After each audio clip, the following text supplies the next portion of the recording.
The nicht was still, and o'er the hill the moon shone on the castle wa. The mavis sang while dewdrops hing around her on the castle wa. Sae merrily they danced the ring fae even till the cocks did crow. And aye the o'er word of the spring was Irvin's bairns, our bonny ah.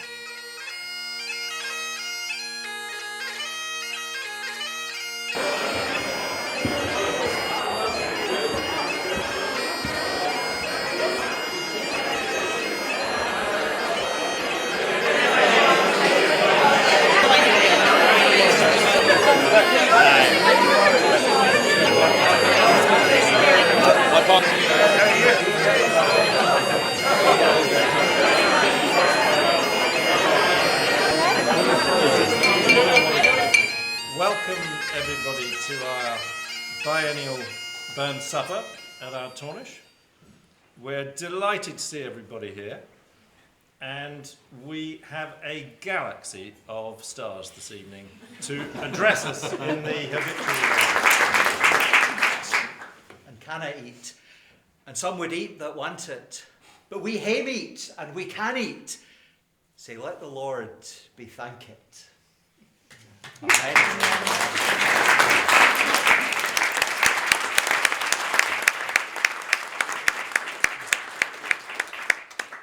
I was fortunate enough to be here 2 years ago, and I think had a bit of a crack at.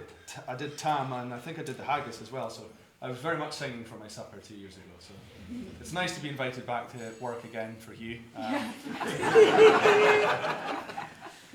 But genuinely, it's such a the community. I'm very envious of this as being somebody who lives on Carrower Estate, which doesn't have anywhere near such a large or convivial community. So it's a real pleasure to be part of this and the coming together of the Lochalan community and friends from further afield. For those who were fortunate or unfortunate, depending on how you interpreted my recitals last year, Tam O'Shanter is really it's a tale as old as time. It's about a man who's out on the lash for far too long, and his poor suffering better half waiting for him to return, and the trials and tribulations that lie between Tam, or Thomas if you're so healed, being out having too much fun for too long and getting into a little bit of bother on his way back home to his long-suffering better half. So if you'll humour me, I'll have another go this evening at reciting Tam O'Shanter. As Hugh said, one of Robert Burns' very well-known and great story, as I've alluded. This truth, fund honest Tam O'Shanter, as he fra air ye nicht did canter. Old air, where near a tune surpasses, for honest men and bonny lasses. Ah, Tam, hadst thou but been sae wise as ta'en thy ain wife Kate's advice. She told thee weel there was a skellum, a blethering, blustering, drunken blellum, that frae November till October ye market day there wasna sober. That ilka melder with a miller, thou sat as long as thou had siller. That every naig was card a shoe on, the smithing ye got roaring foo on. And at the Lord's house, even on Sunday, ye drank with Captain Jean till Monday. She prophesied that late or soon thou would be found deep droont in Doon, or catch wi' warlocks in the muck by Alloway's auld haunted kirk. Ah, gentle dames, it gars me greet to think how mony counsels sweet, how mony lengthened, sage advices the husband for the wife despises. But to our tale, ye market nicht, Tam had got planted, uncorrect, fast by an ingle, blazing finely, where Riemann swats that drank divinely. And at his elbow, Suitor Johnny, his ancient trusty, drouthy crony. Tam lewed him a very brother. They had been fou for weeks. The night drave on with sangs and clatter, and aye, the ale was growing better. The landlady in town grew gracious, with favours secret, sweet and precious. The suitor told his queerest stories, the landlord's laugh was ready chorus. The storm without might rear and rustle. Tam didn't mind the storm a whistle. Care, mad to see a man sae happy and drowned himself among the nappy. As bees fly hame a ledge of treasure, the minutes winged their way with pleasure. Wheel mounted on his grey mare Meg, a better never lifted leg. Tam skelpit on through dub and mire, despising wind and rain and fire, whilst hudding fast his gid blue bonnet, whilst crooning o'er some old Scots sonnet, whilst glowering round wi' prudent cares lest bogles catch him unawares. Kirkalloway was drawing nigh where ghasts and hoolits nectly cry. Now by this time he was crossed the ford where in the snow the chapman smored, and past the Bucks and Meeklestane where drunken Charlie Bracksneck bane, and through the winds and by the cairn where hunters found the murdered bairn, and near the thorn aboon the well where Mungo's mother hanged hersel. Before him, Doon pours oi's floods, the Dublin storms roars to the winds, the lichtnings flash wi' pole to pole, near and more near the thunders roll, when, glimmering through the groaning trees, Kirkalloway seemed in a blaze. Through ilka bore the beams were glancing in loud resounding mirth and dancing. Now, as Tammy stood, amazed and curious, the mirth and fun grew fast and furious. The piper loud and louder blew, the dancers quick and quicker flew. They reeled, they set, they crossed, they click it, till ilka carlin swat and reek it, and coosed their duddies to the whack, and link it at it in her sack. Now Tam, oh Tam, had they been queens, oh, plump and strapping in their teens. Their sarks, instead of creasy flannin being sna white 1700 linen, their breeks o' mine, my only pair that yints were plush, a good blue hair, I would have given them off my huddies, for ye blink o' the bonny buddies. Ah, but withered beldams, auld and droll, oh, Rigwoody hag would spin a foal, louping and flinging on a cromick. It's a wonder it didn't turn my stomach. But Tam kent what was what fu brawly. There was ye wench and wally that night enlisted in the corps, long after kenned on Carrickshore. For mony a beast a did she shot, and perished mony a bonny boat, and shoot both meikle corn and beer, and kept the countryside in fear. Her cutty sark, a paisley harm that while a lassie she had worn, and longitude, though sorely scanty, it was her best, and she was vanity. Ah, little kent thy reverend granny that sark she coughed for her wee nanny. Wi' twapun Scots, 'twas our riches, wherever a grace that done it so witches. But here my muse, her wingman cour, sick flicks her far beyond her poor, to sing how Nanny lap and flang, a supple jad and she was strong, and how Tam stood like ane bewitched. And thought his very ain enriched, even Satan glowered and fidged fu fain, and hotched and blew wi' micht and main, till first ye caper sign another. Tam tint his reason altogether and roars out, "Well done, cutty sack!" And in an instant, all was done.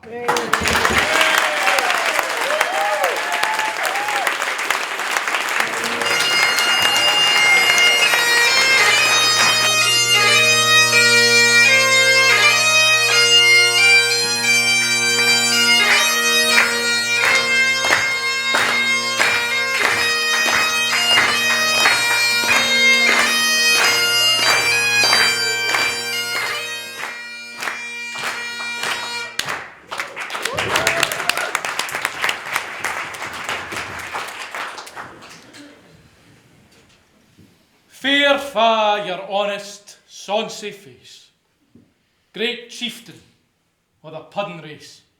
Amongst them all you tak your place, painch, tripe, or thair. Weel are you worthy o' a grace, as lang's my ale. The groaning trencher there you fill, Your hurdies like a distant hill. Your pen would help to mend a mill in time of need, while through your pores the dews distill like amber bead. His knife, see rustic labour dicht, and cut ye up wi' ready slicht, trenching your gushing entrails bricht like ony ditch. And then, what a glorious sight! Warm, reeking, rich. Then, horn for horn they stretch and strive, deal tak the hindmost, on they drive, till all their wheel-swalled kites belive are bent like drums. Then,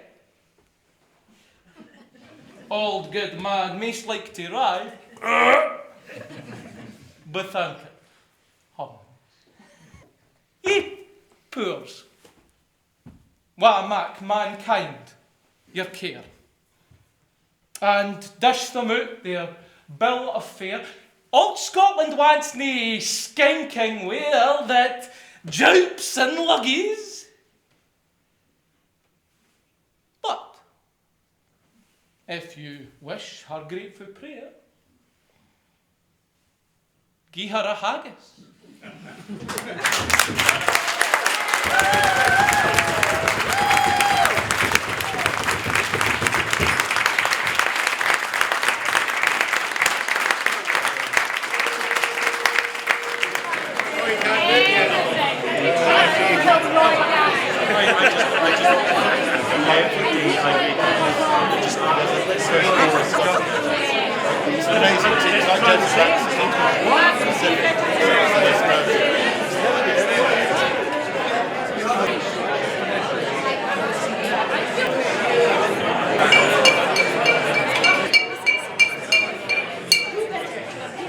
Applaud and understand women than a woman.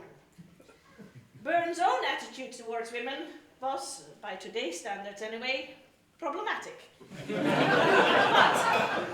a woman looking at women in today's society can be complex too. For this toast, I have been thinking about the women in my life. My grandmothers, my daughter, my sister, nieces, my numerous aunts, my girlfriends, all those women in this community without whom no voluntary organization could exist. But to be honest, mostly I've been thinking about my mother.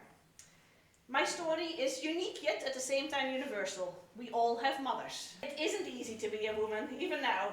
Very recently, for the very first time in her life, my 83-year-old mother decided to buy a brand spanking new car, having driven second-hand cars all her life.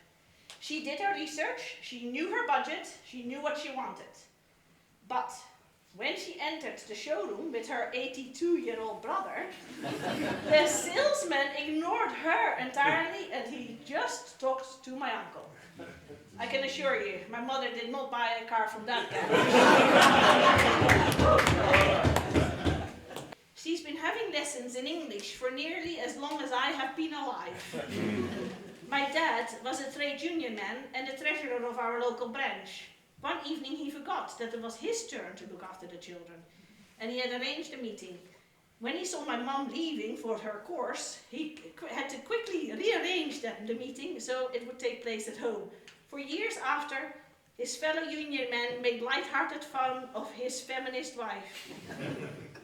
My mother is a product of her time. When I was 16, she told me that she was so sorry that I had inherited her nose, and that if I wanted to get it fixed, she would pay for the surgery.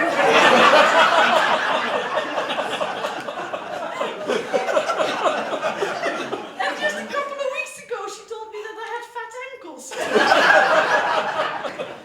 As my mother is getting older and attending more and more funerals, she's also getting more philosophical. She doesn't believe in heaven, but she believes that she will live on in the good that she's doing in the here and now. I'm very blessed that her good humor, philosophical approach to life, and even her constitution has passed on to my equally admirable admirable 17-year-old daughter. She was born with a physical disability, but her resilience is off the scale. She is unflappable. When I ask her about her position in some high school drama, she would tell me, "I am Switzerland, Mum. I'm neutral." I feel I learn a lot more from her than she does from me. Surrounded by so much girl power, I am looking more and more for my, to use a very trendy expression here, own authentic self. What do I want? For years my focus was, beside my work, my kids. Now that I'm perimenopausal at an age where I'm becoming invisible for most people, and my kids don't need me as much anymore, I have the feeling that I can finally focus on me. And one of the things that I love is to be surrounded by girlfriends. The people who see you, who lift you up, who make you believe that you still have it. I'm really delighted that quite a few of these girlfriends are here tonight. I'd like to raise a glass and say, to the lasses.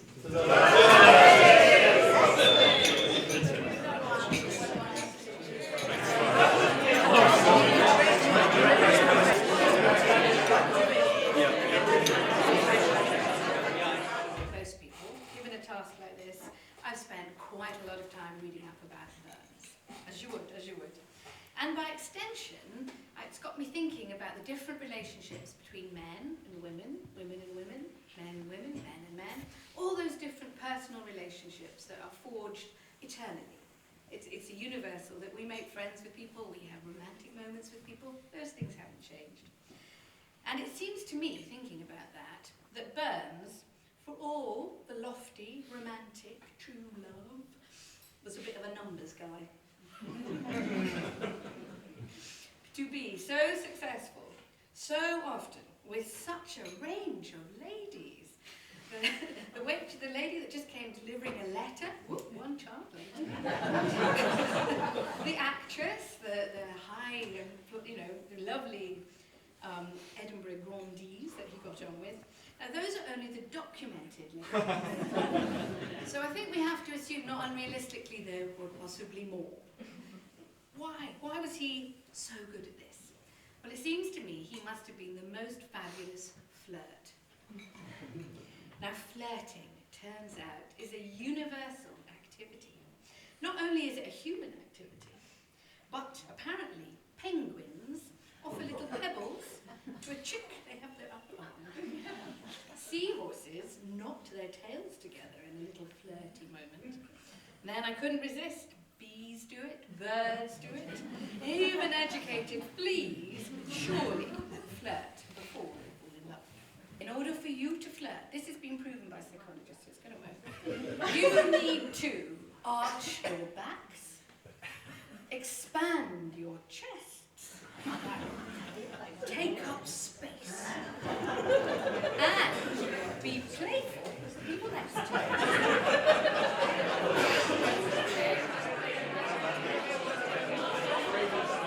Why the impact? Why such impact? Why are we spending our Friday night here celebrating this man, the heavenly taught ploughman? And I think it's quite simple. He was a genius at capturing the human emotions, the important emotions that actually impact on each of us. The emotions of love, some of the finest love poetry in the English language. The emotions of abandon, that pub scene that Donald gave us earlier, just that sheer abandonment and enjoyment of life. And the emotions of empathy, the empathetic power. Just one final example. In October, I was cutting back high grass that had grown all season, and it was time to cut that back. And as I was moving forward, I came across, it was a very wet day, this lovely little grey ball about 6 inches off the ground, and I stopped and opened it up, and here were 3 tiny little mice, smaller than my little finger, there. So I closed up that ball, moved past it, moved on, only to remember that 15 minutes earlier there'd been a similar grey ball about 50 yards back. And I'd been thinking about something else and just carried on. And it was only that night, over dinner, we were just reflecting on the day and all that had happened. And I had tried to explain the way I was feeling, having thought about what had happened. And Julia, my wife, said, well, you've tried to paint that picture, but there was somebody long time ago who did that much better.